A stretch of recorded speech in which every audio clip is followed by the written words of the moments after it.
I also love this next one, training eccentric strength. Go into that. The downhill, the descent, that is the primary driver of mechanical strain during hiking, of injury during hiking. Everybody intuitively knows that.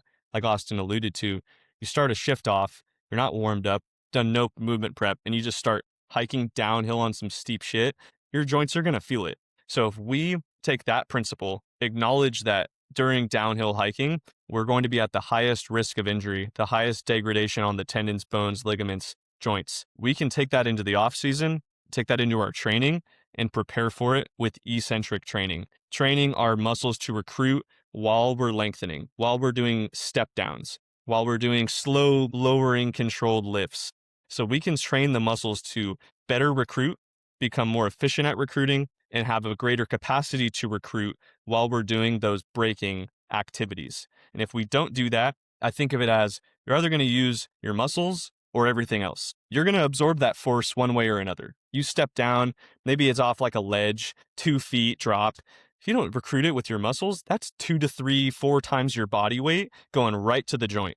And that over time makes sense why wildland firefighters have such chronic injuries. And obviously that has to do with a bunch of things.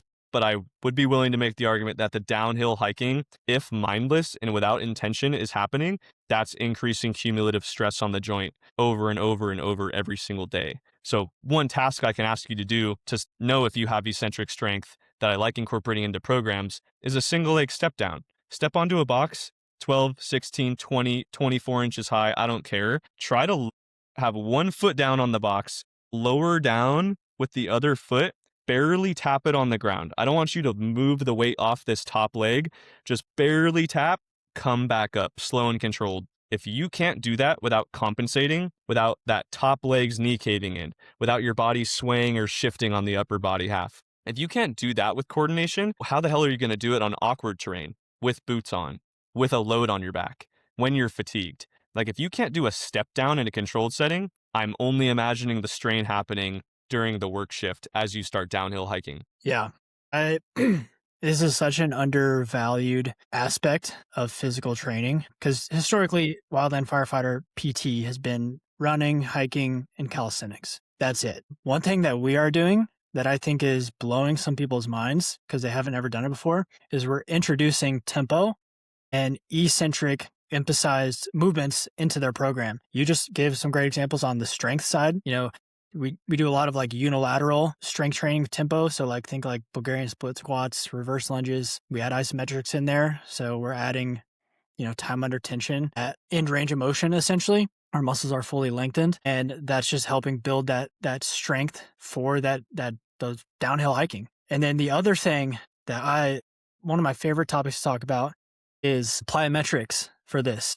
Because I think a lot of people think about eccentrics as slow. But eccentrics is just muscle lengthening. It's just the deceleration portion, essentially. So when we do plyometrics, we're adding velocity to that movement, which is just adding a whole nother layer of stress that's helping us build not only strength, but power and coordination in kind of that eccentric and just transitioning from eccentric, like deceleration into acceleration. And so we do plyos with almost everybody. And a lot of I would say most of it's extensive plyos. So kind of like low intensity, high volume. Think jump rope's like a great example of an extensive plyo, just to help build the ankle complex, the calf fatigue resistance, the Achilles fatigue resistance, and just all those intrinsic muscles of the foot and ankle complex. Like we do a lot of extensive plyos. We do a lot of single leg, back and forth, side to side, diagonal, just to help build resiliency through, again, ankle complex in the knee. And, we're able to do it in high volumes because it's that extensive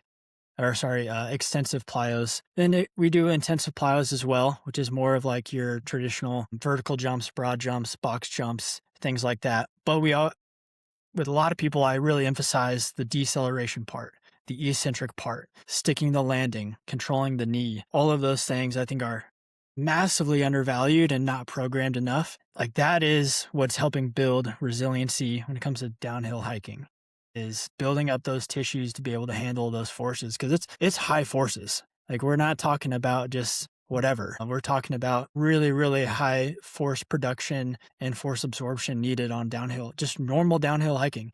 So we want to try to replicate that in the gym with our strength training, with our plyometrics,